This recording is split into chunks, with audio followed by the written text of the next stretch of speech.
not take lightly. Their work is often solitary as an equal and demanding, is yet they consistently that we are uphold their in the judicial other oath arms of government, and such do as the so recently with honor and completed integrity. Towers, which is I next door, therefore or the refurbishment of the old chamber in Parliament to house the Senate, but rather this is a proposal that stems from a genuine need to modernize our judicial infrastructure. For the last 15 years, we have concentrated our infrastructural development in the outlying and marginalized areas, but time has come to direct our attention to the Supreme Court, the Court of Appeal, and the Kenya Judiciary Academy, which have no proper home at all. We appreciate the high-level discussions that were led by Your Excellency this morning to the effect that we should have an engagement between the judiciary, executive, and the county government of Nairobi on this issue. Over the past decade, Your Excellency, ladies and gentlemen, over the past decade, the judiciary has received only 50% of its necessary funding, which has adversely affected its operations. Supporting the judiciary as a public good is crucial, and it plays a vital role in protecting individual rights, promoting economic stability, and maintaining a fair and orderly society. Ensuring adequate funding for the judiciary ultimately benefits everyone and strengthens the foundation of a healthy democracy. We want to change the philosophy that underpins budget allocations to the judiciary so that it is based on the number of judges or cases or the justice needs instead of an artificial or incremental basis. We need to introduce some science and empiricism in financing judiciary needs. Despite the challenges that we continue to grapple with, I take pride in the excellent support that the court's registry has provided to the judges since the court began its operations. The registry at the Supreme Court has successfully adopted technology in its processes, including e-filing, and has expanded its reach to 3 locations through sub-registries, and therefore enhancing convenience for court users. As we celebrate these milestones today, let us renew our commitment to justice and progress. In closing, I would like to extend my heartfelt gratitude to several key contributors to our celebration today. First is to our esteemed judges of the Supreme Court who have served since 2011, and the judges who are currently serving in the court, led by the Honorable Chief Justice as President of the Court and the Honorable Deputy Chief Justice as Vice President of the Court, for their vision in shaping our journey and paving the way for this momentous 12th anniversary. Secondly, to Honorable Lady Justice Njoki Ndung'u and Honorable Justice Isaac Lenaola, whose co-leadership of the organizing committee has been instrumental in bringing this event to life with such finesse. Thirdly, I recognize the dedicated members of the organizing committee whose unwavering support and meticulous attention to detail have ensured the success of our gathering today. To Honorable Letitia Wachira, Registrar of the Supreme Court, whose tireless efforts and commitment have transformed our vision into reality, making this celebration not just an event, but a memorable occasion. To our various registrars, directors, whose collaborative and relentless work behind the scenes helped to make this event a reality. To all the hard-working members of staff at the Supreme Court, the protocol team, media, transport, security, and all staff whose dedication and professionalism shine brightly in all that we do. And finally, to our generous development partners, whose steadfast support has been a cornerstone in strengthening the court's capabilities and enhancing our service delivery.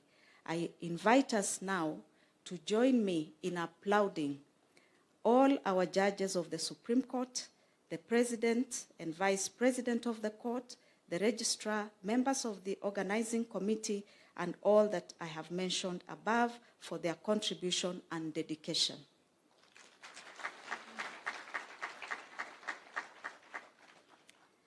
To all our esteemed visitors, we extend a warm welcome. Please feel free to experience the renowned Kenyan hospitality that we take pride in. Enjoy your time with us. Thank you all for your commitment and passion as we move forward together, united by a shared purpose and a bold vision for the future. Let us continue to champion justice and uphold the values that define us. Asanteni sana.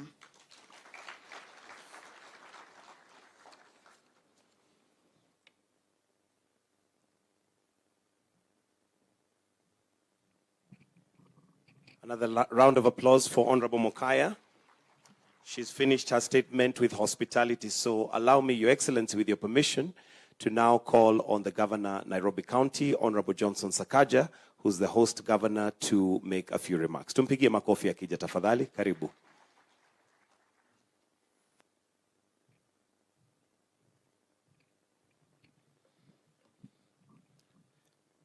Thank you very much.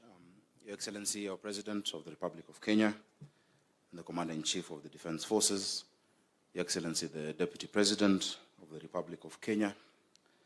I'm also happy to be the first governor to refer to you as such, as the newly minted Deputy President, Honorable Chief Justice, and all judges of the Supreme Court.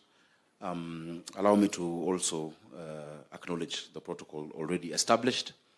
Indeed, we're here to celebrate our judiciary and the Supreme Court.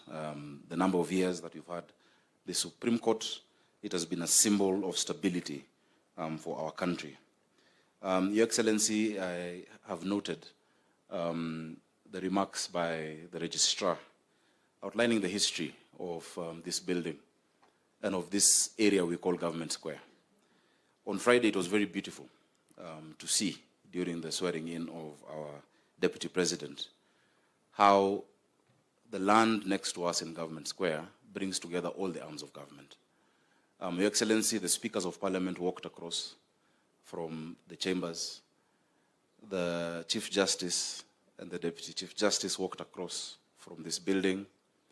The Deputy President walked across from Harambee House, signaling the executive, the legislature, and the judiciary. And the Governor of Nairobi also walked across from City Hall, symbolizing devolution. Your Excellency, it is not just on Friday. This entire area has a history, and it began as a church. In 1903, where we have parliament buildings today, there was St. Stephen's Church. And it started as a wooden and tin structure. It was called the Tin Tabernacle. From 1903 until 1950, when the Tin Tabernacle moved, because at that point, the Africans were moved to Jogoo Road, to what we have as St. Stephen's, and the Europeans moved to what we call All Saints Cathedral. But before that, in 1930, this building was put up as the first symbol of government authority around here. After we had the the judiciary building here in 1935, City Hall was built right next. So everyone else became a visitor after. Thereafter, in 1954, after the Tin Tabernacle had moved to Jogoo Road, is when Parliament building was put up. So you're our visitors. Between City Hall and the judiciary, we want to welcome you to Government Square. And then, of course, later on, Your Excellency, actually around 1950, in the 50s, is when Harambee House was actually put up over here. I'm very happy with the suggestion that all these arms of government can now come together to really concretize this Government Square. When we saw that ceremony, I think all presidents should be inaugurated here. And we hope in 2027, Your Excellency, we shall come for your inauguration at Government Square. And that I'll also walk across as the governor of Nairobi at that point. Your Excellency, in 2015, I was a member of parliament and chairman of the Committee on Equalization of Opportunities and National Cohesion. We had gone on a trip to New Zealand to look at the history of the Maoris and the Europeans, and also Australia, the Aborigines and the Europeans, to see how they were able to come together. On my flight back, I sat next to a gentleman called Brian Johnson. Brian Johnson, because now you have to have small talk. We met in the lounge and said hi, then we realized we share a name, Johnson. And so just small talk, he told me he has a friend who has invested heavily in Kenya. This friend of his had been in Russia, he had been in Europe, he had put in investment, it didn't work out, and he had run into trouble in Kenya. And so when this gentleman learned that I was a member of parliament, he told me, why don't you meet our friend and have a discussion to see how you can help him. Those days I was a bit powerful. I was the chairman of the ruling party, TNA, so I felt I could help him. This gentleman came to my office at KICC on the 26th floor. We had a cup of tea. He spoke about how Kenya is a great country, how we should market Kenya more. And then he finished and said, thank you, we will see you. And I told him, I thought you have a problem with your, what was called a little investment. He sat back down and told me, if you look at the amount of money we've invested in Kenya, if you look at the risk we've taken, if I needed to know somebody to sort out my problem, I would not invest in Kenya. This country has a strong judiciary. This country has the rule of law. My matter is in court. I am sure it will be adjudicated fairly. That gentleman, Your Excellency, is Steve Jennings, and his little investment is Tatu City. He did not want to know anyone, but he knew because we have a strong and firm judiciary, we have the rule of law, we have a court that can stop a presidential inauguration, and also a court that can quickly, swiftly, following the due course, swear in a deputy president. After other institutions have finished their work, Kenya is a destination for investment. He told me, Your Excellency, he told me that even if he was given free land in some of the neighboring countries because of diplomacy I shall not mention, even if he got free land, he would not move there. Because a change of regime would mean risk to his investment. I really want us to appreciate the judiciary of the Republic of Kenya. Because, Your Excellency, without them, this would not be a destination for investment. We congratulate you for the number of years that you've had. We have had ups and downs in this country, but everyone has always known that there will be objectivity in your findings. But your objectivity also must not mean popularity. It must mean just doing the right thing. I was thinking this morning when I came, what does it feel like to be a judge of the Supreme Court? I don't know, Emeritus Mutunga, how does it feel like? Chief Justice Maraga. It's almost a godlike. The finality of your decision. I would draw you to one of the points by Khalil Gibran on punishment and crime. And he speaks to it. That must be exercised in a way that is judicious. Because ultimately, the ultimate judge is God. I really admire the judges of the Supreme Court that we have. You exemplify, that attribute that this country must be. And even us in other arms of government, we look up to you. On behalf of governors, I thank you because you have stood for devolution. You have supported devolution in this country. I remember as a senator marching to court, we frog marched our speaker. He didn't want to go. He's now a governor, Lusaka. He's governor again. We told him, you must go. Because at that point, we felt devolution was under threat. The deputy president was also there, marching to the court, Professor Kindiki. But we found solace. And many times, the judgments will not be popular to us or acceptable, but they must be respected. And so I am happy that we have judges who are immune to popularity. You don't have to make a decision whether that is popular. Leave popularity to President William Ruto, Professor Kindiki, PCS, and ourselves. We are the ones who want to be popular with the people. But for you, just do what is right, as sober as a judge, and our country will remain solid. Your Excellency, with those many remarks, I know we've had a discussion about our favorite topic, which is the land over here. the Nairobi County land that will soon host the Supreme Court building. I had mentioned that I have never been a client of the Supreme Court. I don't intend to be in my individual capacity soon, unless I vie for presidency one day, you never know. But in my individual capacity, no.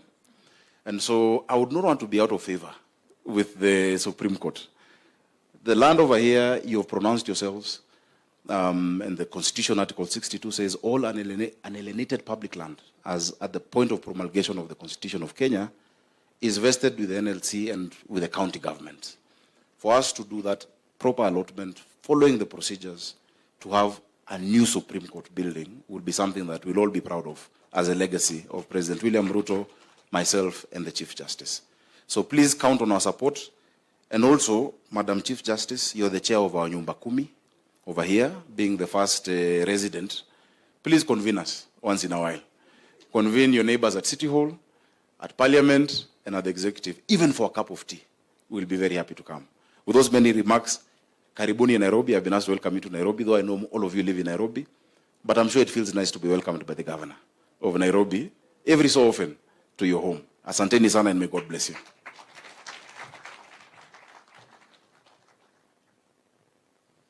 Thank you very much, Governor Sakaja. It is now my pleasure to call on the Supreme Court Judge of Kenya, Judge, Honorable Lady Justice Njoki Ndung'u, to make some remarks. Tumpigie makofi akija tafadhali. Welcome.